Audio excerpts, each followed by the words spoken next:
రెండో దినవృత్తాంతములు 7వ అధ్యాయము 14వ వచనములో మనం చూసినట్లయితే, నా పేరు పెట్టబడిన నా జనులు తమ్మును తాము తగ్గించుకొని ప్రార్థన చేసి నన్ను వెదికిన ఎడల, చెడు మార్గములు విడిచిన ఎడల, ఆకాశము నుండి నేను వారి ప్రార్థనను విని వారి పాపమును క్షమించి వారి దేశమును స్వస్థపరిచెదను. ఈ స్థలమందు చేయబడు ప్రార్థన మీద నా కనుదృష్టి నిలుచును, నా చెవులు దానిని ఆలకించును. ఆయన ప్రజలు ఉండవలసిన తీరు, దేవుని బిడలైనటువంటి వారు ఉండవలసిన తీరుని గురించి ధ్యానము చేసుకుంటున్నా. కాబట్టి ఈనాడు దేవుని బిడ్డలకు ఉండవలసిన తీరు తిన్ను అనేది మనకున్నదా అని మనము పరిశీలన చేసుకుందాం. దేవుని ప్రియ సంగమా, మీరు ఏ రీతిగా ఉన్నారు? దేవుని సంబంధుల వలె ఉన్నారా? దేవుని సంబంధులు కాక జీవించుచు ఉన్నారా? దేవునికి సమీపముగా జీవిస్తున్నారా? దేవునికి దూరస్తులుగా జీవిస్తున్నారా? ఎలాగున మీరు జీవిస్తున్నారు? కాబట్టి దేవుని ప్రజలు ఉండవలసిన తీరు మొదటిగా ఎలా ఉండాలి? నా పేరు పెట్టబడిన నా జనులైన వారు అన్నారు. కాబట్టి క్రైస్తవులం అని మనం పిలువబడుచున్నాం. యేసుక్రీస్తు ప్రభువారిని స్వకీయ రక్షకుడిగా అంగీకరించిన మనము, ఆయన బిడ్డలుగా జీవించుచున్న మనము ఎలా ఉండాలి అన్న సంగతులు దేవుడు చక్కగా పరిశుద్ధ గ్రంథములో వెల్లడి చేశారు. కాబట్టి ఆయన పేరు పెట్టబడిన ఆయన బిడ్డలుగా ఉన్న మనము ఎలా ఉన్నాం? ఆయన చెప్పిన రీతిగా ఉన్నామా? ఆయన చెప్పని రీతిగా ఉన్నామా? కాబట్టి ప్రతి ఒక్కరు కూడా దేవుని బిడ్డల వలె ప్రవర్తించేవారిగా, జీవించేవారిగా ఉండాలని దైవజనులుగా మా ఆకాంక్ష, దేవుని యొక్క కోరిక అయినది. దేవుని స్వారూప్యములో మనం అందరము కూడా జీవించాలి, మనం అందరము కూడా బ్రతకాలండి. కాబట్టి దేవుని బిడ్డలైన వారు ఉండవలసిన తీరు, ఆయన ప్రజలు ఉండవలసిన తీరు ఏమి అనగా, మొదటిగా ఎలా ఉండాలి? తమ్మును తాము తగ్గించుకొనవలెను. తమ్మును తాము తగ్గించుకోవలెను. కాబట్టి తగ్గించుకోవాలి. మత్తయి సువార్త 23వ అధ్యాయము 12వ వచనములో దేవుని యొక్క వాక్యమును మనము ధ్యానము చేస్తున్నట్లయితే, తమను తాను తగ్గించుకున్నవాడు హెచ్చించబడును, తగ్గించుకున్నవాడు హెచ్చించబడును, తగ్గించుకున్నవాడు హెచ్చించబడును, హెచ్చించుకున్నవాడు తగ్గించబడును అని వాక్యం చూస్తున్నాం. మత్తయి సువార్త 23:12లో తన్ను తాను హెచ్చించుకున్నవాడు తగ్గింపబడును, తన్ను తాను తగ్గించుకున్నవాడు చూడండి, తన్ను తాను తగ్గించుకున్నవాడు హెచ్చింపబడును. హెచ్చించుకున్నవాడు ఏమవుతాడంట? తగ్గింపబడతాడు. తగ్గించుకున్నవాడు ఏమవుతాడంటే హెచ్చించబడతాడు. మరలా దేవుని వాక్యం ఏం చెప్తుంది? ప్రభు దృష్టికి మిమ్మల్ని మీరు తగ్గించుకున్నాడు, అప్పుడు ఆయన మిమ్మల్ని హెచ్చించునని దేవుని యొక్క వాక్యము చెప్పబడుతుంది. కాబట్టి మనం ఎలాగున జీవిస్తున్నాం? సుంకరి తగ్గింపు కలిగి దేవుని సన్నిధిలో ప్రార్థన చేస్తున్నప్పుడు ఆ సుంకరి, పాపి అయిన సుంకరి ప్రార్థనని దేవుడు ఆలకించాడు, కనికరించమని ప్రార్థన చేశాడు. ఆయన వైపు తట్టు చూచి నేను ప్రార్థన చేయుటకు కూడా, ఆయన నామమును స్మరించుటకు కూడా నేను యోగ్యుడిని కాను, పాత్రుడిని కాను అన్నట్లుగా అక్కడ మాట్లాడిన విధానం మనం ఎరిగినటువంటి వారమే. లోకాసు సువార్త 18వ అధ్యాయము 12-14 వరకు చూసినట్లయితే మనకు అర్థమవుతుంది. కాబట్టి దేవుని ప్రియులైన వారలారా, మొదటిగా ఆయన బిడ్డలు ఉండవలసిన తీరు, ఏమి అనగా ప్రతి ఒక్కరు కూడా మనము తగ్గించుకోవాలి. మనం ఎలా ఉంటున్నాం? దేవుని ప్రియులైన వారలారా, పరిశుద్ధ గ్రంథములో మనము చూసినట్లయితే ఏబు గ్రంథము 22:29లో నీవు పడద్రోయబడినప్పుడు మీద చూచినందువు, వినయము గల వారిని ఆయన రక్షించును, వినయము కలిగిన వారిని ఆయన రక్షించును. కాబట్టి ఆయన బిడ్డలు ఉండవలసిన తీరు, ఆయన ప్రజలు ఉండవలసిన తీరు. మొదటిగా ఆయన ప్రజలు ఎలా ఉండాలి? తగ్గించుకోవాలి. మనం తగ్గించుకుంటున్నామా? కాబట్టి ఏ విషయంలో నువ్వు తగ్గించుకుంటున్నావు? నువ్వు తగ్గించుకుంటున్న బట్టి దేవుడు నిన్ను హెచ్చిస్తాడు. ప్రతి విషయంలో హెచ్చించుకునేవారు చాలామంది ఉన్నారు. ఉద్యోగం చేసేవారు, సేవ చేసేవారు, పనిపాట్లు చేసేవారు, కుటుంబాల్లో అన్ని విషయాలలో హెచ్చించుకునే దేవుని బిడ్డలు చాలామంది ఉన్నారు. కాబట్టి హెచ్చించుకున్నట్టును బట్టి నీవేమవుతావు? తగ్గించబడతావు. దేవుని వాక్యం ఏం చెప్తుంది? తగ్గించుకున్న వాడు హెచ్చించబడును అని దేవుని వాక్యం చెప్తుంది. ఏబు గ్రంథంలో చెప్పబడిన మన మాట విన్నాం మనం. దేవుని ప్రియులైనటువంటి వారలారా చూడండి, ఏబు గ్రంథము 22లో 29వ వచనములో, నీవు పడద్రోయబడినప్పుడు మీదు చూచినందువు వినయము గల వారిని ఆయన రక్షించును. వినయము కలిగిన వారిని ఆయన రక్షించును. వినయము కలిగి మనము జీవించాలి. దేవుడిని కాపాడాలి, దేవుడిని రక్షించాలి, దేవుడిని స్వస్థపరచాలి, అన్నిటిలో దేవుడిని ఆదుకోవాలి. కాబట్టి దేవుని ప్రియ సంగమా, గర్వము మనిషికి మంచిది కాదు, అహంకారము మనిషికి మంచిది కాదు. నాశనముకు ముందు గర్వం నడుస్తుంది, పడిపోటుకు ముందు అహంకారమైన మనస్సు ఉండునని దేవుని వాక్యం చెప్తుంది. కాబట్టి ప్రతి ఒక్కరు కూడా మీరు పడిపోవటానికి సిద్ధంగా ఉంటున్నారు, నాశనమవుటానికి పరిగెత్తుతున్నారు. వినయము కలిగిన వారిని దేవుడు రక్షిస్తానంటున్నాడు. నీలో అహంకారము గర్వము కాదు ఉండవలసింది, నీలో వినయము ఉండిన ఎడల దేవుడు నిన్ను రక్షిస్తాడు. ఈ యొక్క విపత్కర పరిస్థితిలో, ఈ పాండమిక్ పీరియడ్లో మనము చూసినప్పుడు ప్రతి ఒక్కరు కూడా ఎలా ఉండాలి?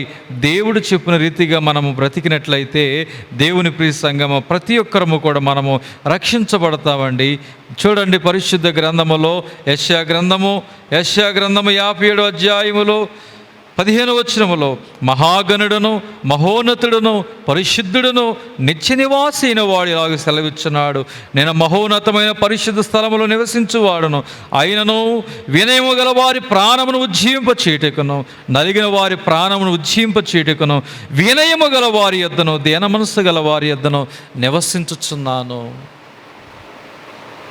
దేవుడు తగ్గించుకున్నట్లయితే, వినయము కలిగి నువ్వు జీవించినట్లయితే దేవుడు రక్షిస్తాడట. వినయము కలిగి నువ్వు జీవించినట్లయితే దేవుడు నీ యొద్ద నివసిస్తాడని దేవుని యొక్క వాక్యం మనం చక్కగా చూడగలుగుతున్నాం.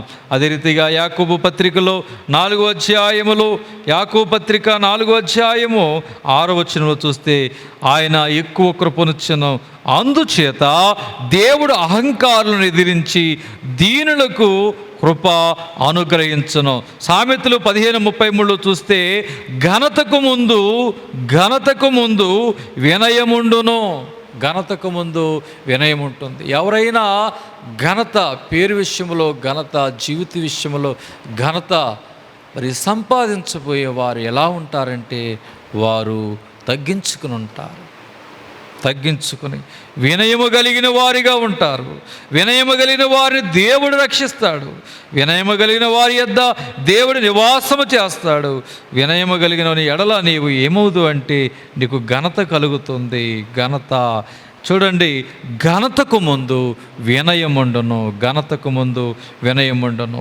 దేవుని ప్రియులైనటువంటి వారులారా, ఆయన ప్రజలు ఉండవలసిన తీరు మొదటిగా మనం ఎలా ఉండాలి అంటే, తమ్మును తాము తగ్గించుకోవాలి. తగ్గించుకునే జీవితం కలిగి ఉంటే దేవుడు మన ప్రార్థన ఆలకిస్తాడు, మన దేశమును స్వస్థపరుస్తాడు, మనలను స్వస్థపరుస్తాడు, మన కుటుంబాలని దేవుడు స్వస్థపరుస్తాడు. దేవుని ప్రియులైన వారులారా, రోగం వచ్చిందని, వ్యాధి వచ్చిందని, బాధ వచ్చిందని వ్యాధి మాటలు, రోగం మాటలు, బాధ మాటలు మాట్లాడుకుంటూ నువ్వు జీవిస్తూ డాక్టర్లు చెప్పేది నువ్వు పాటిస్తున్నావు. కానీ నీకు జీవనిచ్చింది దేవుడు, ప్రాణం పెట్టింది దేవుడు, ఆయుష్కాలాన్ని ఇచ్చింది దేవుడు. ఆయన చెప్పినట్లు నీవు జీవిస్తున్నావా?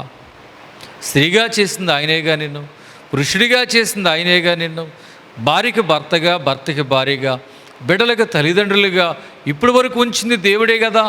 దేవుని కృపను బట్టే కదా, దేవుని కనికరము పొందుకుంటున్న బట్టే కదా, సమయోచితమైన సహాయం నీవు పొందుకుంటూ ఇప్పుడు వరకు నువ్వు దీర్ఘాయుష్య కలిగి సుఖజీవనం కలిగి జీవిస్తున్నావు, బ్రతికున్నావంటే ఆయన కృపే.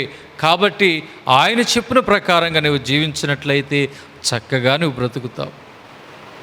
అధికముగా దుర్మార్గపు పనులు చేయకము, బుద్ధిహీనముగా నీవు తిరగవద్దు, నీవేళ నీ కాలము కంటే ముందుగా చనిపోదువు.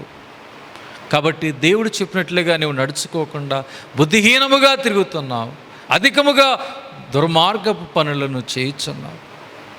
అందుకే నీ జీవితంలో రోగం, అందుకే నీ జీవితంలో వ్యాధి, అందుకే మరణకరమైన వ్యాధి నీ ఇంటిలోకి వస్తుంది, నీ గుమ్మంలోనికి వస్తుంది, నీ కిటికీలు గుండగా నీ ఇంట్లోనికి వస్తుంది, నీలోనికి వస్తుంది.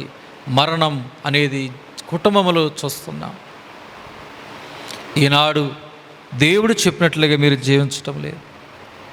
ఎన్నిసార్లు దేవుడు గద్దిస్తున్నాడు వాక్యం ద్వారా, ఎన్నిసార్లు గద్దించినాను కానీ దేవుని యొక్క వాక్యానికి నీవు లోబడినట్లయితే, ఎన్నిసార్లు గద్దించినను కానీ ఆ గద్దింపుకు లోబడిన వాడు హఠాత్తుగా నాశనమగునని దేవుని యొక్క వాక్యం చెప్పబడుతుంది. ఈనాడు చాలామంది కూడా అందరి మాటలు వింటున్నారు, మరి అందరూ చెప్పినట్లుగా నడుచుకుంటున్నారు. దేవుడు ఏం చెప్తున్నాడు? దేవుడు చెప్పినట్లుగా మనం బ్రతుకుతున్నామా? దేవుడు చెప్పినట్లుగా మనం జీవిస్తున్నామా? దేవుడు చెప్పినట్లుగా మనం నడుచుకుంటున్నామని ఎవరి మట్టుకు వారు పరిశీలన చేసుకుని జీవించేవారుగా ఉండటం లేదు. అందుకే నీవు జీవించినట్లయితే నీ ప్రార్థన ఎప్పుడో దేవుడు ఆలకించేవాడు, దేవుడు ఎప్పుడో నీ జీవితాన్ని బాగు చేసేవాడు. నువ్వు జీవించలేదు కాబట్టి నువ్వు ఎన్ని మార్లు ప్రార్థన చేస్తున్నా నీ ప్రార్థన ఆయన సన్నిధికి చేరటం లేదు. నీలో తగ్గింపు లేదు కాబట్టి దేవుడు నీ జీవితంలో స్వస్థతనివ్వటం లేదు. నయమాను హెచ్చించుకుని తిరిగి వెళ్ళిపోవటం బట్టి కుష్ఠవ్యాధి తగ్గలేదు.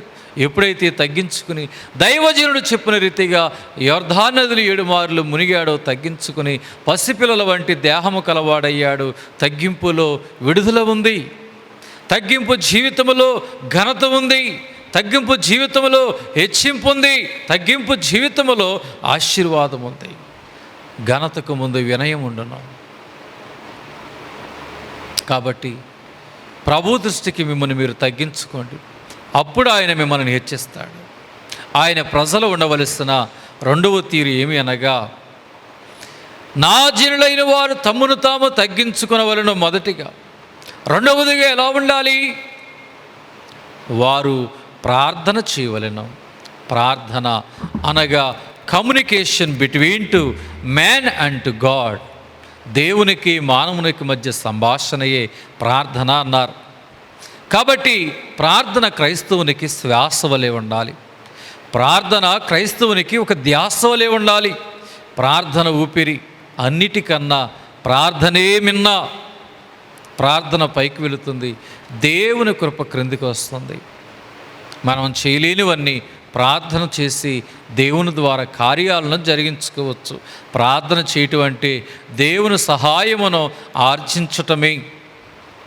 నీవు చేయలేనివి ఆయన చేసి పెట్టగలడు. ప్రార్థన చేసుకుని నువ్వు పని ఆరంభించినట్లయితే సగం పని ప్రార్థనలను అయిపోతుంది, మిగతా సగం పని దేవుడు జరిగిస్తాడు. గింజలని విత్తితే తడిపే పని లేకుండా వర్షమును ఆయన కురిపిస్తాడు. పసర పురుగులు ఆపుతాడు, పచ్చ పురుగులను ఆపుతాడు, నీ పంటను తినేయకుండా ఆపుతాడు. భూమి పంటనిస్తుంది, పంట నీకు ఆశీర్వాదాన్ని ఇస్తుంది. కాబట్టి దేవుని ప్రియ సంగమా, ప్రార్థన చేయండి. క్రైస్తవుడికి ప్రార్థన ఊపిరి వలె ఉండాలి. దేవదేవుని మ్రొక్కలండి, దేవరాజుని గొలవరండి. లేవంగానే మొదట దేవుని స్మరించి ఆ వెనక మీ పనులు ఆరంభించుట ఎంత మేలు. మంచము దిగగానే మొదట మోకాళ్ళుని మన తండ్రిని తలంచుకునుట అన్ని పనుల కంటే మించిన గొప్ప పని అవును. కొంచెమైనను బ్రద్దకించుట సరికాదు. కాబట్టి అన్ని పనుల కంటే గొప్ప పని అగును. తెల్లవారుజామున ఎంతమంది లేస్తున్నారు? ఎంతమంది లేచి మంచము దిగి మోకరించి ప్రార్థన చేస్తున్నారు? మీరు ప్రార్థనలు చేయటం లేదు. సమూయేలు భక్తుడి యొక్క అనుభవంలో దినముకొక మారు ప్రార్థన చేయని ఎడల పాపము చేసినట్లు అన్నట్లుగా మనము పరిశుద్ధ గ్రంథములో ఎరిగినటువంటి వారమే. ప్రార్థన చేయకపోవటము కూడా పాపమేనట. కాబట్టి ఆయన ప్రజలు ఉండవలసిన తీరేమిటి? ఆదివారం నాడు మాత్రమే ప్రార్థన చేసేవారు ఉన్నారు, శుక్రవారం మాత్రమే ప్రార్థన చేసేవారు ఉన్నారు, కష్టం వచ్చినప్పుడు మాత్రమే ప్రార్థన చేసేవారు ఉన్నారు, అనారోగ్యాలు వచ్చినప్పుడు మాత్రమే ప్రార్థన చేసేవారిగా ఉన్నారు. సోమరి చీమల యొద్దకు వెళ్ళి వాటి నడతను చూచి కనిపెట్టి నేర్చుకోమంటున్నాడు. వేసవి కాలంలో అవి ఆహారము సమకూర్చుకుంటాయి. అలాగే నీ బిడ్డ ప్రయోజకుడు కాకమునిపై నువ్వు ప్రార్థన చేయి. ప్రయోజకుడు చేసిన యేసయ్యా నీకు స్తోత్రములని. అయ్యా నేను మందిరం కట్టాలి అని ప్రార్థన చేశాడు దావీదు. ఆయన కట్టలేకపోయినా కానీ ఆయన బిడ్డ ద్వారా దేవుడు కట్టించాడు. దావీదు ప్రార్థనలు మరి వ్యర్థము కాలేదు. దావీదు ప్రార్థనలు ఆయన ద్వారా నెరవేరకపోయినా ఆయన బిడ్డ ద్వారా నెరవేరాయి. ఈనాడు నీవు చేసే ప్రార్థనలు నీ ఇంట్లో నెరవేరుతున్నాయా? నెరవేరటానికి నువ్వు ప్రార్థన ఎప్పుడు చేస్తున్నావు? నీ బిడ్డల ప్రయోజకులు కావాలని ఆశ నీలో లేదా? నీ ఇంటి యజమాని చేయించిన వ్యవసాయమే కానీ, వ్యాపారమే కానీ, ఉద్యోగమే కానీ, ఏదైనాను కానీ అది దేవుడు ఆశీర్వదించాలి, వృద్ధి పొందాలి అనే ఆశ నీలో లేదా? ఉంటే ఈరోజే ఆరంభించు. ఫలితము పొందకమునిపే పొంది ఉన్నావని ప్రార్థన చేయి. నమ్మి దేవుడు కార్యాలు చేస్తాడు. చూచి నమ్మిన వారి కంటే చూడక నమ్మిన వారు ధన్యులని దేవుని యొక్క వాక్యము చెప్పబడుతుంది. కాబట్టి ప్రార్థన చేయాలి. కాబట్టి యెహోవా హస్తము చూడండి. యెషయా గ్రంథములో చూసినట్లయితే యెషయా గ్రంథము 59వ అధ్యాయము, యెషయా గ్రంథము 59వ అధ్యాయములో 1 నుంచి 2 వచనాలు చూస్తే, రక్షింపనేరుకున్నట్లు యెహోవా హస్తము కురుచు కాలేదు, విననేరుకున్నట్లు ఆయన చెవులు మందము కాలేదు. మీ దోషములు మీకును మీ దేవునికి అడ్డుగా వచ్చి ఉన్నవి. కాబట్టి దేవుని ప్రియులైనటువంటి వారులారా, మీ దోషములు అడ్డుగా వచ్చి ఉన్నవి. రక్షింపనేరుకున్నట్లు యెహోవా హస్తము కురచగాలి లేదు, విననేరుకున్నట్లు దేవుని చెవులు మందముగా లేవు. మీ దోషములు దేవునికి మీకును అడ్డుగా వచ్చినవి. 1 యోహాను 1:9 మనము చూసినట్లయితే దేవుని యొక్క వాక్యం ఏమని చెప్పబడుతుందంటే, మన పాపములను మనం ఒప్పుకున్న యెడల ఆయన నమ్మదగిన వాడును నీతిమంతుడు గనక ఆయన మన పాపములను క్షమించి సమస్త దుర్నీతి నుండి మనం పవిత్రగా చేయను అన్నారు. కాబట్టి పాపములను ఒప్పుకోవాలి. పాపము దేవునికి అడ్డుగా ఉంది. నువ్వు చేసిన ప్రార్థన దేవుని సన్నిధికి చేరకుండానట్లుగా నీలోని పాపము అడ్డుపడుతుంది. శుభ్రపరిచితిని రావయ్యా, నా హృదయము భద్రపరిచితిని రావయ్యా అని భక్తుడైన ఫాదర్ ఎం దేవాసాయి గారు నిన్ను కొలిచిదా రావయ్యన పాటలో మన ఎరిగిన వారమే.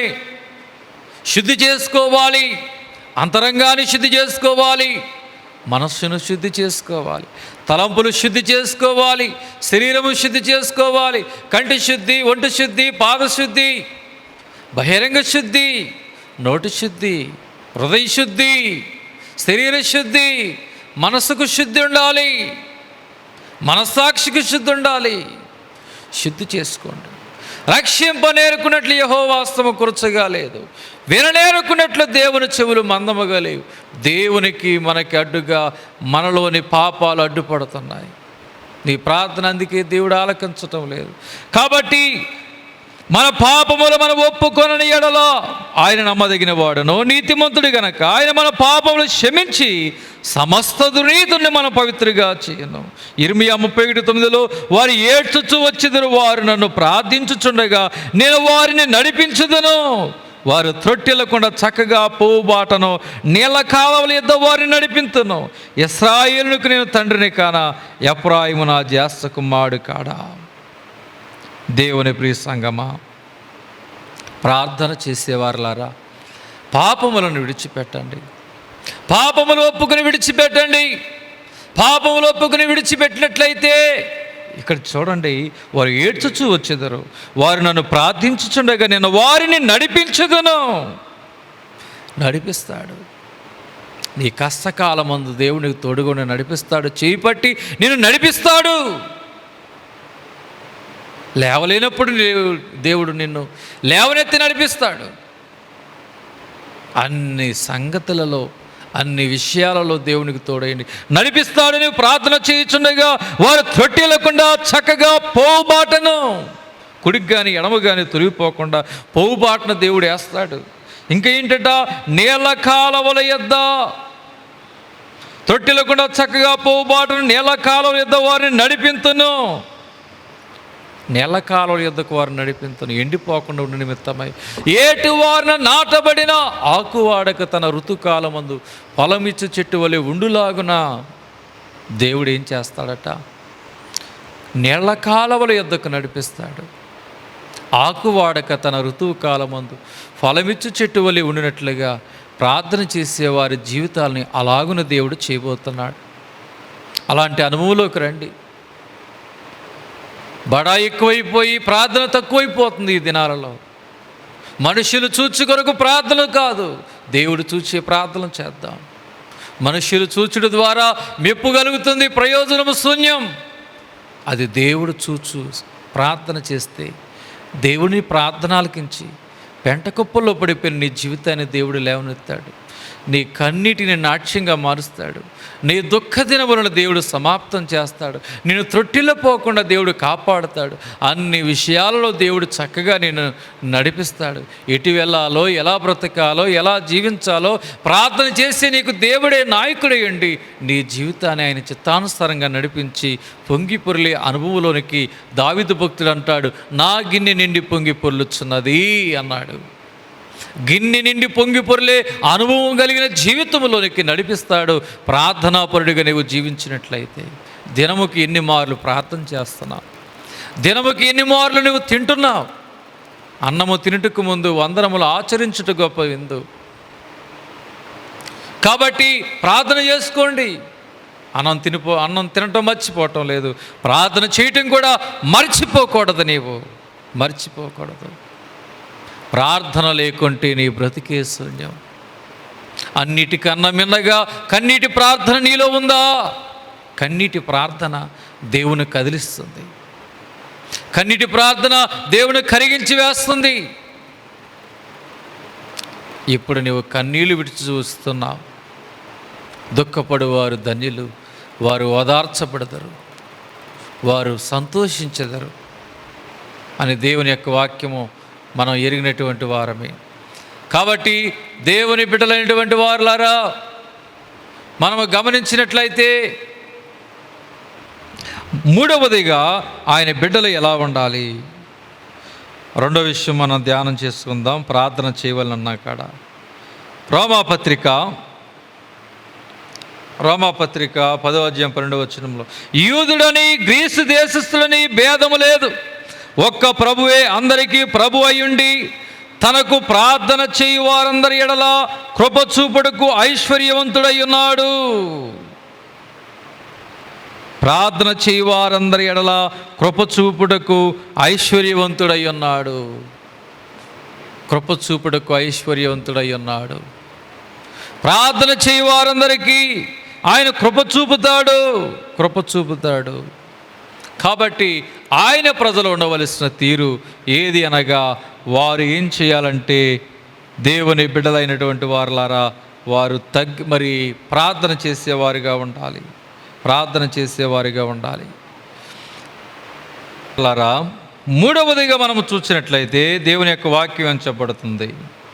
ఆయన ప్రజలు ఉండవలసిన తీరు ఏదనగా, చూడండి, నన్ను వెదకవలెను.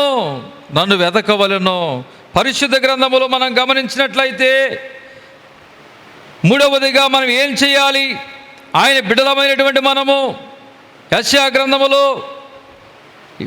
ఆయన వెతకాలి. అదే దేవుని యొక్క వాక్యము చెప్పబడుతుంది. మూడవదిగా ఆయన ప్రజలు ఉండవలసిన తీరు ఏదనగా ఆయనని వెతకాలి. యెషయా గ్రంథము 53వ అధ్యాయములో 2వ వచనములో, లేత మొక్కవలెను, ఎండిన భూమిలో మొలిచిన మొక్కవలెను, అతడు ఆయన ఎదుట పెరిగెను, అతనికి స్వరూపమైనను సొగసైన లేదు, మనం అతను చూచి అపేక్షించినట్లుగా అతని యందు స్వరూపము లేదు. కీర్తనలు 53, కీర్తన గ్రంథము 53వ అధ్యాయము, క్షమించండి, కీర్తన 53:2లో చూస్తే, వివేకము కలిగి దేవుని వెతుకువారు కలరేమని దేవుడు ఆకాశమును చూచి నరులను పరిశీలించెను. వారందరూ దారి తొలగి బొత్తిగా చెడి ఉన్నారు, ఒకడును తప్పకుండా అందరూ చెడి ఉన్నారు. మేలు చేయువారెవరును లేరు, ఒక్కడైనను లేడు. దేవునికి ప్రార్థన చేయక ఆహారం మింగినట్లుగా నా ప్రజలను మింగు పాపాత్ములకు తెలివిలేదా? భయకారణము లేని చోట వారు భయక్రాంతులైరి. ఆయన ప్రజలు ఉండవలసిన తీరు మూడవది ఏమిటి? ఆయనను వెతకాలి, ఆయనను వెతకాలి. ఆయన వెతికిన ఎడల నీ ప్రార్థన ఆలకిస్తాడు. ఆయనను వెతికిన ఎడల నిన్ను స్వస్థపరుస్తాడు. ఆయనను వెతికిన ఎడల ఆయన నీకు దొరుకుతాడు. దేవుని ప్రియ సంగమా, లోకములో ఉన్న వాటినన్నిటిని మీరు వెతుకుతున్నారు, కానీ దేవుడిని వెతకటం లేదు. పరిశుద్ధ గ్రంథంలో కీర్తనలు 14:2 చూస్తే, వివేకము కలిగి దేవుని వెతుకువారు కలరేమని యెహోవా ఆకాశము నుండి నరులను పరిశీలించెను. అన్నీ వెతుకుతున్నాం కానీ దేవుని వెతకటం లేదు. కానీ దేవుడు ఆకాశము నుండి పరిశీలిస్తున్నాడంట. ఎవరిని? వివేకము కలిగి దేవుని వెతుకువారు కలరేమో అని యెహోవా ఆకాశము నుండి చూచి నరులను పరిశీలించెను. కాబట్టి దేవుని ప్రియ సంగమా, లోకములో ఉన్న వాటన్నిటిని వెతుకుతున్నావు కానీ దేవుడిని నువ్వు వెతకటం లేదు. నువ్వు దేవుని బిడ్డవేనా? ఆయన పేరు పెట్టబడినటువంటి జనులేనా మీరు? నా పేరు పెట్టబడిన నా జనులైన వారు ఎలా ఉంటారంటే, మూడవదిగా వారు దేవుని వెతుకుదురు, దేవుడిని వెతుకుదురు. పరిశుద్ధ గ్రంథములో యెషయా గ్రంథం 55:6లో, యెహోవా మీకు దొరుకు కాలమునందు ఆయనను వెదుకుడి, ఆయన సమీపములో ఉండగా ఆయనను వేడుకొనుడి. భక్తిహీనులు తమ మార్గములు విడవలను, దుష్టులు తమ తలంపులను మానవలను. వారు యెహోవా వైపు తిరిగిన ఎడల, ఆయన వెదికి ఆయన వైపు నువ్వు తిరిగిన ఎడల ఆయన వారి యందు జాలిపడును. వారు మన దేవుని వైపు తిరిగిన ఎడల ఆయన బహుగా క్షమించను. జాలిపడతాడు, క్షమిస్తాడు. అన్నీ వెతుకుతున్నావు నీవు. దేవుని ప్రియ సంగమా, దేవుని మీరు వెతకటం లేదు. అస్సలు నువ్వెవరివి? తల్లి గర్భములో నీ తల్లిదండ్రులు సృష్టించారా నిన్ను? ఎవరు నిన్ను సృష్టించింది? అవయవాలు ఇచ్చింది ఎవరు? పంచభూతాలు ఉచితంగా ఇస్తుంది ఎవరు? దేవుడేక. డాక్టర్ సైతం కూడా, మేము చేయవలసింది మేము చేసాం, ఆ దేవుడే చేయాలంటున్నారు. ఇంకా జ్ఞానోదయం కావట్లా మనకి. ఇంకా లోకములో కాకుల్లాగా మీరు తిరుగుతున్నారు. దేవుని భయము లేకుండా మీరు తిరుగుతున్నారు. దేవుని వెతకకుండా. దేవుని వెతకటం లేదు, దేవుని మీరు ఆశ్రయించటం లేదు, ఆయన యందు మనసు పెట్టడం లేదు, ఆయన వైపు మీద తిరగటం లేదు. మీరు అందుకే నశించిపోతున్నారు.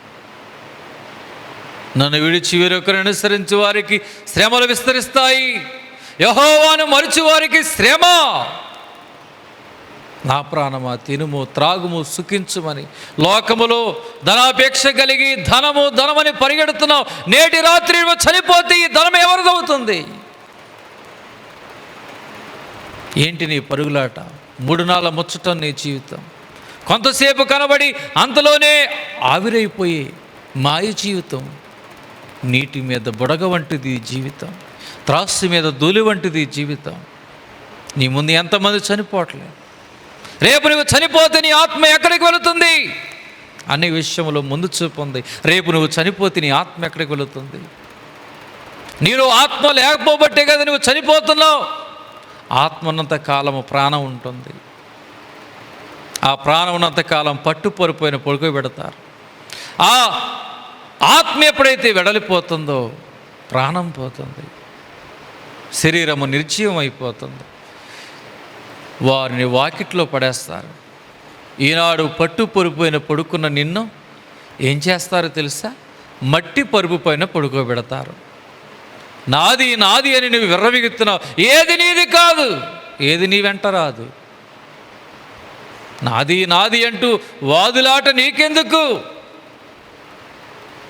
ఏది నీ వెంట రాదు, ఏది నీది కాదు. ఈ లోకంలో ఇవన్నీ విడిచిపెట్టి వెళ్ళవలసిందే. ఆయన నువ్వు వెదికిన ఎడల, ఆయన నువ్వు చేర్చుకుని ఎడల, దేవుడు నీకు నివాసయోగ్యమైన స్థలాన్ని పరమునందిస్తాడు. స్వకీయ రక్షకుడిని నువ్వు అంగీకరించు, ఆయనకు చేర్చుకు, ఆయన కొరకు జీవించు, ఆయన కొరకు బ్రతుకు, ఆయన కొరకు మరణించు. క్రీస్తునందు మరణించు, ప్రభునందు మృతునందు మృతులు ధన్యులు. వారు ప్రయాసను విడిచి నిత్య విశ్రాంతిని పొందుదరు. ప్రభునందు మృతునందు మృతులు ధన్యులు. కాబట్టి దేవుడిని వెతకడం లేదు, అన్నీ వెతుకుతున్నావు. చాలా విచారకరం. ఆయన మీరు వెతకండి. మత్తయి సువార్త 6వ అధ్యాయము 33వ వచనములో, కాబట్టి మీరు ఆయన రాజ్యమును నీతిని మొదట వెతుకుడి, అప్పుడు అవన్నీ మీకు అనుగ్రహించబడడం. ఈ రెండు, మొదటగా ఆయన నీతిని, ఆయన రాజ్యాన్ని వెతకండి. నీతి ప్రార్థన చేయడం ద్వారా శంకర నీతిమంతుడిగా ఎంచబడెను. పాపములు ఒప్పుకుని విడిచిపెట్టును బట్టి, క్రీస్తు యేసు రక్తము ద్వారా కడుగుటను బట్టి నువ్వు నీతిగా ఎంచబడును. అబ్రహాము దేవుని నమ్ముడును బట్టి నీతిగా ఎంచబడును. నీవు నమ్ము దేవుణ్ణి. మొదటగా ఆయన నీతిని రాజ్యమును వెతకండి, అప్పుడు అవన్నీ మీకు అనుగ్రహించబడును. అదేగా ఇక్కడ చూస్తున్నాం. అప్పుడు అవన్నీ మీకు అనుగ్రహించబడును. రేపటి గురించి చింతపడుకుడి, రేపటి దినము దాని సంగతుల గురించి చింతించను. ఈనాటికి ఆనాటికే చాలు. ఏం కావాలి నీకు? ఆయన నీతిని రాజ్యం వెతుకు. నీకేం కావాలి? అవన్నీ నీకు అనుగ్రహిస్తాడు. ఒక ట్రాఫిక్ ఇన్స్పెక్టర్ ట్రాఫిక్లో ఉండి ఒక జంక్షన్లో ఉంటే ఆయన ఒకవైపు వచ్చేవారిని ఆపి ఒకవైపు వచ్చేవారిని నడుపుతాడు. కొన్ని నియమ నిబంధనలు పెట్టి నడిపిస్తాడు. అలాగున నడిపించినప్పుడు ఎవరికి యాక్సిడెంట్లు అవ్వవు, క్షేమంగా ఇంటికి వెళ్ళిపోతారు. ప్రయాణానికి కూడా జామ్ అవ్వదు, మధ్యలో ఆగిపోరు, సాఫీగా సాగిపోతుంది. అవునా కాదా? అవును. అలాగే దేవుడు మన జీవితానికి ఇన్స్పెక్టర్. ఆయనే మనకు ట్రాఫిక్ ఇన్స్పెక్టర్. ఎలా నడవాలి, ఎలా బ్రతకాలి, ఎలా జీవించాలో దేవుడు మనకు చెబుతున్నాడు. నీ జీవితం సాఫీగా సాగిపోవాలనే ఆశ నీలో ఉంటే దేవుడు ఏం చెప్తున్నాడు? ఆ ప్రకారంగా బ్రతుకు. ఆయన మీతో చెప్పినది చేయుడి. ఆయనని నీవు వెతకాలి, ఆయన నీవు వెతుకు. ఆయన నీతిని రాజ్యాన్ని వెతుకు, అవన్నీ మీకు అనుగ్రహించబడతాయి. నాలుగవదిగా ఆయన ప్రజలు ఉండవలసిన తీరు ఏమిటి అనగా, తమ చెడు మార్గములను విడవలను. తమ చెడు మార్గములను విడవలను. సామెతలు గ్రంథం 28వ అధ్యాయము 13వ వచనములో చూసినట్లయితే, అతిక్రమలు దాచిపెట్టువాడు వర్ధిల్లడు, వాటిని ఒప్పుకుని విడిచిపెట్టువాడు కనికరము పొందుకుంటాడు. అతిక్రమలు దాచిపెట్టువాడు వర్ధిల్లడు, వాటిని ఒప్పుకుని విడిచిపెట్టువాడు కనికరము పొందుకుంటాడు. ఒక గురువు గారి దగ్గర శిష్యుడు ఉన్నాడు. ఎలీషా గురువు దగ్గర దైవజనుని యొద్ద శిష్యుడు ఉన్నాడు. ఆయన పేరే గెహాజీ. నయమైనటువంటి రోగి, కుష్టి వ్యాధి బాగయి తిరిగి బహుమానం తెస్తే దైవజనుడని ఎలీషా అంటాడు. అబ్బాయి నాకు వద్దు అంటాడు. నీ బహుమానాలు నాకేమీ వద్దంటాడు. ఆయన ఏం కోరుకుంటున్నాడు? దైవజనుడు సజీవ యాగముగా నయమాను దేహాన్ని దేవునికి కావాలని కోరుకుంటున్నాడు. ఈ ధనము కాదు, ముందుగా సజీవ యాగముగా కానుకగా ఆయన దేహాన్ని ఇవ్వాలని. అందుకే ఆ కానుక తీసుకోలేదు ఆయన. సజీవ యాగముగా దేవునికి కానుకగా నీ దేహాన్ని ఇవ్వకుండా నువ్వు ఎన్ని కానుకలు ఇచ్చినా వ్యర్థం. నయమాను దైవజనుడు చెప్పినట్టుగా ఆ సొమ్ము తీసుకెళ్ళిపోయాడు. గురువు కింద ఉన్నాడు శిష్యుడు గెహాజీ. పేరాశ, దురాశ, ధనాశ కలిగిన వాడు. దైవజనుడికి తెలియకుండా చాటుగా నయమాను దగ్గరికి వెళ్ళి దైవజనుడు ఇమ్మన్నాడని చెప్పి బంగారాన్ని, ధనమును, పండ్ల తోటకు సంబంధించిన కాగితాలని అవన్నీ తీసుకుని వెళ్ళి ఇంటికాడ దాచిపెట్టుకుని వచ్చాడు. మరలా గురువుగారి దగ్గరికి గుమ్మడికాయ దొంగలాగా వచ్చి కూర్చున్నాడు. గెహాజీ, ఎక్కడికి వెళ్ళి వచ్చావు? నేను ఎక్కడికి వెళ్ళలేదయ్యా, నేను ఎక్కడికి వెళ్ళలేదు. నీతో పాటు నా ఆత్మ రాలేదా? ఎక్కడికి వెళ్ళావు నీవు? నీతో పాటు నా ఆత్మ వచ్చింది. ఆ నయమానుకు పోయినటువంటి కుష్టు నీకును నీ సంతతికి కలుగునుగాక అన్నాడు. ఆనాటి నుంచి దైవజనుడు అనగానే గెహాజీకి కుష్టి వ్యాధి వచ్చింది. ఎక్కడికి వెళ్ళావు అని అడిగినప్పుడు చెబితే కుష్టి వ్యాధి వచ్చేది కాదు, తన సంతతికి రోగం వచ్చేది కాదు. పాపాన్ని కప్పుపుచ్చుకున్నాడు. వ్యాధి, శాపము, శిక్ష గెహాజీ మీదకు, సంతానం మీదకు వచ్చింది. అతిక్రమలు దాచిపెట్టేవాడు వర్ధిల్లడు. బహిరంగంగా చేసే పాపాలు, అంతరంగంగా చేసే పాపాలు, రహస్య పాపాలు దేవుని ఎదుట మనం ఒప్పుకొని విడిచిపెట్టాలి. ఒప్పుకొందును రావయ్యా నా పాపములు, చెప్పుకొందును రావయ్యా అని ఫాదర్ ఎం దేవాసాయి గారి నిన్ను కొలిచిద్దా రావయ్య పాటలో చక్కగా ప్రార్థన విజ్ఞాపన కీర్తన రాశారు. పాపములు ఒప్పుకుని విడిచిపెట్టండి, నీ రహస్య పాపాలు నీకు తెలుసు, చీకట్లో చేసే పాపాలు నీకు తెలుసు, బహిరంగంగా చేసే పాపాలు నీకు తెలుసు. అతిక్రమములు దాచిపెట్టువాడు వర్ధిల్లడు, వాటి ఒప్పుకుని విడిచిపెట్టువాడు దేవుని కనికరము పొందుకుంటాడు. ఆకాను దొంగతనము చేసి దొంగతనాన్ని కప్పుపుచ్చుకుంటున్న బట్టి ఆయన సంతానము కూడా అగ్నిలో కాలి చనిపోయారు. అతిక్రమములు దాచిపెట్టువాడు వర్ధిల్లడు, ఒప్పుకుని విడిచిపెట్టువాడు దేవుని కనికరము పొందుకుంటాడు. అననీయ సపీరాలు మీరు పొలం ఎంత కమ్మారని పేతురు దైవజనుడు అడిగితే, మేము ఇంతకీ అమ్మామని సగం స్వామి ఇంట్లో పెట్టుకుని వచ్చి దైవజనుడు అబద్ధం ఆడారు. ఎంత కమ్మారని ఆయన 2-3 సార్లు శోధించాడు, అడిగాడు. నిజం చెప్పారా? దేవుడికిచ్చినా వారిదే సొమ్ము, వారి ఇంట్లో ఉంచుకున్నా వారిదే సొమ్ము. కానీ దైవజనుని ఎదుట అబద్ధం ఆడారు. అబద్ధం ఆడుతున్నారనే దైవజనుడు ఎంత కమ్మారు? ఇంతేనా? ఎంత కమ్మారు అంటే ఇంతేనయ్యా అని భార్యాభర్తలు అబద్ధం ఆడారు. అతిక్రమములు దాచిపెట్టారు, అబద్ధం ఆడారు. అక్కడికక్కడే 2 భార్యాభర్తలు చనిపోయారు, ఒకరి తర్వాత ఒకరు. తమ చెడు మార్గములు విడవలెను. ఆయన ప్రజలు ఉండవలసిన తీరు ఏమనగా 4వది చెడు మార్గములు విడవలెను. మార్కు సువార్త 7వ అధ్యాయము 21వ వచనములో మనం చూసినట్లయితే, లోపలుండి అనగా మనుషుల హృదయముల నుండి దురాలోచనలు, జారత్వములను, దొంగతనములను, నరహత్యలను, వ్యభిచారమును, లోభములను, చెడుతనమును, కృత్రిమమును, కామావికారమును, మత్సరమును, దేవదూషణయు, అహంభావమును, అవివేకమును వచ్చును. ఈ చెడ్డవని లోపల నుండి బయలు వెళ్ళి మనిషిని అపవిత్రపరచునని ఆయన చెప్పాను. తమ చెడు మార్గములను విడువవలెను. ఇవి మనిషిని అపవిత్రం చేస్తున్నాయి. ఈ చెడులు నీలో ఉన్నాయా? శరీర క్రియలు, చెడు మార్గాలు విడిచిపెట్టండి.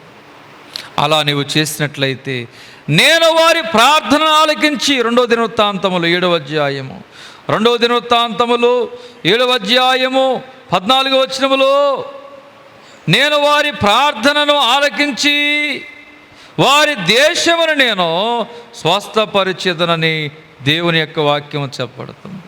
కాబట్టి దేవుని ప్రియులైన వారలారా, నేను వారి ప్రార్థన విని వారి పాపములు క్షమించి వారి దేశమును స్వస్థపరిచేదను. ఇప్పుడు నీ కుటుంబానికి స్వస్థత అవసరం, నీ గ్రామానికి స్వస్థత అవసరం, నీ సంఘానికి స్వస్థత అవసరం, నీ దేశానికి స్వస్థత అవసరం. ఈ కరోనా నుండి విడుదల పొందటం మనందరికీ అవసరం. అవసరం.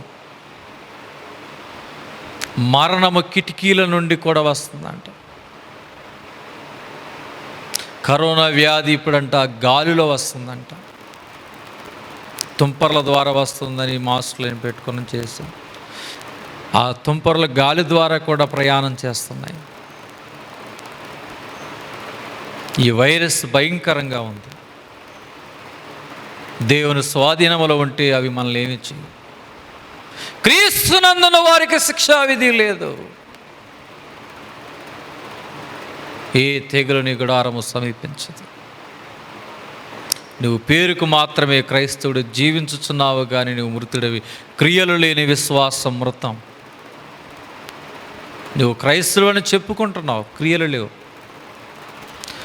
నా పేరు పెట్టబడిన నా జనులు ఎలా ఉంటారో దేవుడు చక్కగా చెప్తున్నాడు. నా పేరు పెట్టబడిన నా జనులు తమ్మును తాము తగ్గించుకుని ప్రార్థనలు చేసి, చూడండి, వారు నన్ను వెతుకుతారు. మూడవదిగా, నాలుగవదిగా చెడు మార్గమును విడిచిపెడతారు. ఈ 4 లక్షణాలు నీటిలో ఉన్నాయా? ఈ 4 లక్షణాలు నీ జీవితంలో ఉన్నాయా? నీ ఇంట్లో ఈ 4 లక్షణాలు ఉండాలని రాసుకుని పెట్టుకో. ఇవి మనకు ఉండవలసినవి. ఆయన ప్రజలకు ఉండవలసిన తీరిది. నాకు ఉండాలి, మీకు ఉండాలి, అందరికీ ఉండాలి, ప్రతి క్రైస్తవుడికి ఉండాలి 4 లక్షణాలు. ఏమిటి? తమ్మును తాము తగ్గించుకోవాలి, ప్రార్థన చేయాలి, దేవుని వెతకాలి, చెడు మార్గాలు విడిచిపెట్టాలి. ఈ 4 లక్షణాలు దేవుని బిడ్డలకి ఖచ్చితంగా ఉండవలసిందే. అలా ఉంటే వారి ప్రార్థన విని వారి పాపములు క్షమించి వారి దేశమును స్వస్థపరుస్తాడు. దేశం అంటే మట్టి కాదోయ్, మనుషులోయ్. మనల్ని దేవుడు స్వస్థపరుస్తాడు. అందరము స్వేచ్ఛగా దేవుని ఆరాధిస్తాం, స్వేచ్ఛగా మనం తిరుగుతాం. ఈ రోగములు ఏమీ చేయవు. ఇప్పటికి ఎన్నో రోగాలు వచ్చాయి. మన జీవితంలో ఎన్ని శ్రమలు రాలా? పాత శ్రమలు పోయి కొత్త శ్రమలు, పాత రోగాలు పోయి కొత్త రోగాలు, పాత వ్యాధులు పోయి కొత్త వ్యాధులు, మరి పాత వైరస్లు పోయి కొత్త వైరస్లు వచ్చినాయి. ఇప్పుడు ఇది పోతుంది అంటే రాదంటే ఇంకా ముందు ఇంకా భయంకరమైనవి వస్తాయి. కోడి తన పిల్లల్ని రెక్కల చాటున ఎలా దాచుకుంటుందో, దేవుని ఆశ్రయిస్తే ఆయన రెక్కల క్రింద దేవుడు మనల్ని కాచి కాపాడుతాడు, భద్రముగా ఉంచుతాడు. ఏ కీడు దరిచేరనీయకుండా దేవుడు తన కాపుదల్లో ఉంచి దేవుడు మనందరం రక్షిస్తాడు. ఆయన పని కొరకే వాడుకుంటాడు. ఎక్కడికి వెళ్ళినా దేవుని యొక్క కాపుదల, దేవుని యొక్క దేవదూతల యొక్క రక్షణ మనకు తోడుగా ఉంటుంది. కాబట్టి నీ ఇంటిలో ఈ 4 లక్షణాలు ఉండాలి. దేవుడు నమ్ముకున్న మీ కుటుంబాల్లో, మీ బిడ్డల జీవితాల్లో, మీ భర్త జీవితంలో, నీ భార్య జీవితంలో ఈ 4 లక్షణాలు నీవు కలిగి జీవించినట్లయితే నీ ప్రార్థన వింటాడు, నిన్ను క్షమిస్తాడు, నేను స్వస్థపరుస్తాడు. నీ కుటుంబాన్ని, నీ గ్రామాన్ని, నీ సంఘాన్ని, నీ దేశాన్ని స్వస్థపరిచి దేవుడు క్షేమములో ఉంచుతాడు. కాబట్టి వ్యాధి తగ్గాలంటే డాక్టర్ గారు చెప్తారు, కొన్ని మీరు పథ్యాలు చేయాలంటారు. ఆ పథ్యాలు చేస్తే మనకి వ్యాధి తగ్గుతుంది. అంతేనా కాదా? అవును కదా? కాబట్టి దేవుని బిడ్డలైన వారులారా, దేవుడు కూడా మనకి కొన్ని పథ్యాలు చెప్పాడు. 4 పథ్యాలు చెప్పాడు. ఒకటి ఏం చేయాలి? తగ్గించుకోవాలి. రెండవది ఏం చేయాలి? ప్రార్థన చేయాలి. మూడవది ఏం చేయాలి? దేవుని వెతకాలి. నాలుగవది ఏం చేయాలి? చెడు మార్గాలని విడిచిపెట్టాలి. దేవుడి కొద్ది మాటలు దేవుడు దీవించునుగాక. ఈ ఉపవాస ప్రార్థన వల్ల కలగవలసిన మేలులన్నీ నీకు కలుగునుగాక. దేవుడిని పాడి పంటని, వ్యవసాయ భూములు, చేతివృత్తులు, ఆరోగ్యాలను దేవుడు దీవించి సహాయం చేయనుగాక. ఏ కరోనా వైరస్ని గృహము దరి చేరనీయకున్నట్లుగా దేవుని కాపుదల ఉంచునుగాక. ఆమేన్. దేవుని ప్రియులైన వారలారా, ఈ యొక్క ఉపవాస ప్రార్థనని ముగించు.